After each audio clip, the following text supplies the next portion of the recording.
Next question है आपके सामने, फ्यूजियामा किस प्रकार का पर्वत है? फ्यूजियामा किस प्रकार का पर्वत है? प्रश्न आपके सामने है। फ्यूजियामा तो आपको पता है कि ये ज्वालामुखी पर्वत है, एक्टिव वोल्केनो है, जापान में है। ये इसकी इमेज है, देख लीजिए जरा।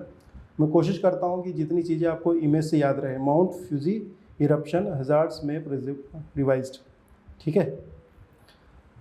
फ्यूजियामा पर्वत अवस्थिति कहाँ पर है? जापान में। फ्यूजियामा एक ज्वालामुखी पर्वत है, ध्यान दीजिएगा। अगला है ग्रीनलैंड का पठार। ग्रीनलैंड का पठार कहाँ पर स्थित है? 4 ऑप्शन है। अटलांटिक महासागर के उत्तर में, प्रशांत महासागर के दक्षिण में, अटलांटिक महासागर के पूर्व में, प्रशांत महासागर के पश्चिम में। एटलस का प्रयोग आप अपनी पढ़ाई में ज़रूर कीजिए, ये महत्वपूर्ण है। क्वेश्चन नंबर 62 का आंसर मिलेगा आपको अटलांटिक महासागर के उत्तर में। ये देखिए, अटलांटिक महासागर आपको देख रहे हैं, ये इंडियन ओशंस, इधर पैसिफिक ओशंस। अटलांटिक महासागर के नॉर्थ में आपको ग्रीनलैंड देखने को मिलेगा, जो रेड है, ठीक है। इसके उत्तर में आपको आर्कटिक ओशन दिखेगा, ठीक। चलिए, बहुत बढ़िया।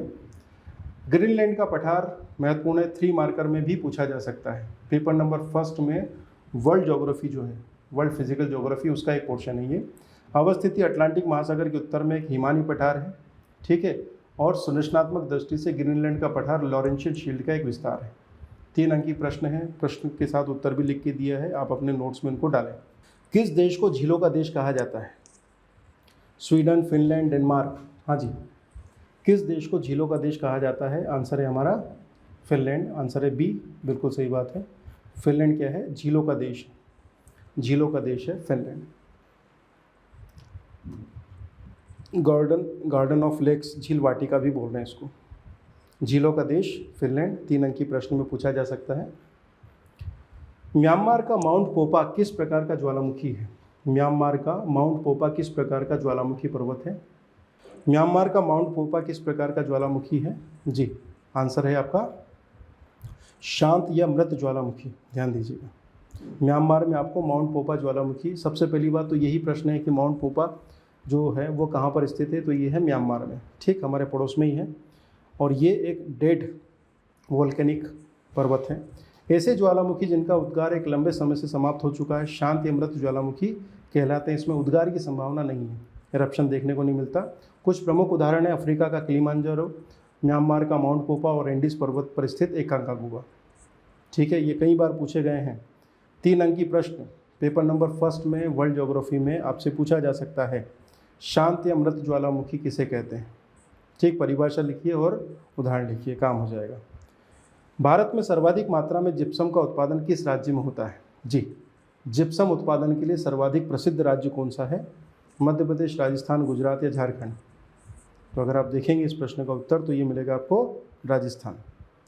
देश का अधिकांश जो जिप्सम है वो आपको राजस्थान का ये वाला भाग जो पाकिस्तान से लगा हुआ है, उत्तरी भाग, इधर ये है राजस्थान का उत्तर पश्चिम वाला भाग। जिप्सम उत्पादन, जिप्सम क्या है? जिप्सम बलुआ पत्थर, चूना पत्थर और शिल चट्टानों से पाया जाने वाला कैल्शियम का एक हाइड्रेट सल्फाइड है। देश का लगभग 99% जो जिप्सम है वो राजस्थान में उत्पादित होता है। इसका उपयोग उर्वरक बनाने, सीमेंट उद्योग बनाने या अमोनिया सल्फेट बनाने में किया जाता है। भारत में जिप्सम उत्पादन पर टिप्पणी कीजिए। पेपर नंबर 1 वर्ल्ड ज्योग्राफी का प्रश्न है, ये आ जाएगा 5 अंक में। लिखिए आंसर बढ़िया से।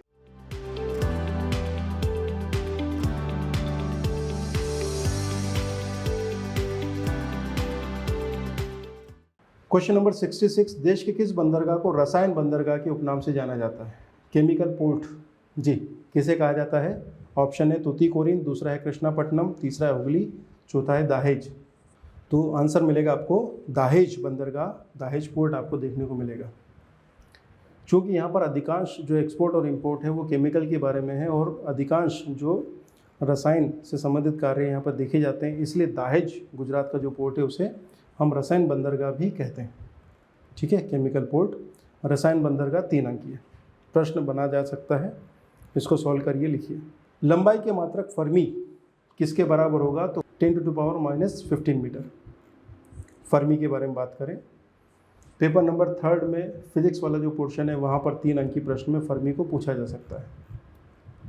हवाई जहाज की उड़ान भरते समय एवं उतरते समय सवार व्यक्तियों को क्रमशः पीछे और आगे की ओर झुकना न्यूटन के गति के किस नियम द्वारा व्याख्यायित होता है? कि भैया जैसे ही ये टेक ऑफ करेगा तो सवारियाँ पीछे की जाएगी और लैंडिंग करेगा तो सवारियाँ फिर आगे पीछे की तरफ होंगी। तो ये जो गति है ये न्यूटन के गति के किस नियम द्वारा व्याख्यात करेंगे, इसको एक्सप्लेन करेंगे। आंसर है ए, न्यूटन की गति का प्रथम नियम। हवाई जहाज़ की उड़ान भरते समय, पीछे उतरते समय, है ना, ये जड़त्व, फर्स्ट लॉ, सेकेंड लॉ और थर्ड लॉ। आप अपने जो डिटेलिंग है उनको ज़रा देखिएगा, ठीक है। न्यूटन की गति का प्रथम नियम, ठीक, पूछा जा सकता है, ध्यान दीजिएगा 3 अंक में भी। पेपर नंबर 3 का प्रश्न है, शासन ultra mega power project Madhya Pradesh के किस जिले में स्थापित होगा या हो चुका है? देख लीजिएगा, मुझे थोड़ा सा शक है कि अभी तक पूरा हुआ है या फिर ये चल ही रहा है। तो ये सिंगरौली में है, ऑनगोइंग है शायद। आंसर है सिंगरौली, ठीक है। शासन ultra mega power project Madhya Pradesh के किस जिले में स्थापित है? सिंगरौली। जी हाँ विपिन, बिल्कुल सही आंसर है आपका। यहाँ पर लगभग 4000 मेगावाट विद्युत उत्पादन किए जाने की संभावना है। और आप देखेंगे कि कुछ समय ये न्यूज़ में भी था, शासन ultra mega power project Singrauli का, उसी की ये इमेज है। अमेरिकी वैज्ञानिक श्री शैलो, प्रोफेसर चार्ल्स सी टाउन्स तथा थियोडर मैनन का संबंध है? जी, किस खोज से इन 3 वैज्ञानिकों को आप जानते हैं? श्री शैलो को, प्रोफेसर चार्ल्स सी टाउन्स को तथा थियोडर मैनन को। आंसर है लेज़र या लेज़र के विकास से, लेज़र से या लेज़र के विकास से, बिल्कुल सही बात है। अमेरिकी वैज्ञानिक श्री शेलो, प्रोफेसर चार्ल्स सी टाउन्स ने 1958 में लेज़र सिद्धांत प्रस्तुत किया था। 1964 को टाउन्स महोदय को लेज़र किरणों के अन्वेषण हेतु भौतिकी का नोबेल पुरस्कार भी दिया गया। तो उससे पहले थियोडर मैनन ने 1960 में एक लेज़र लैंप का निर्माण भी कर लिया था।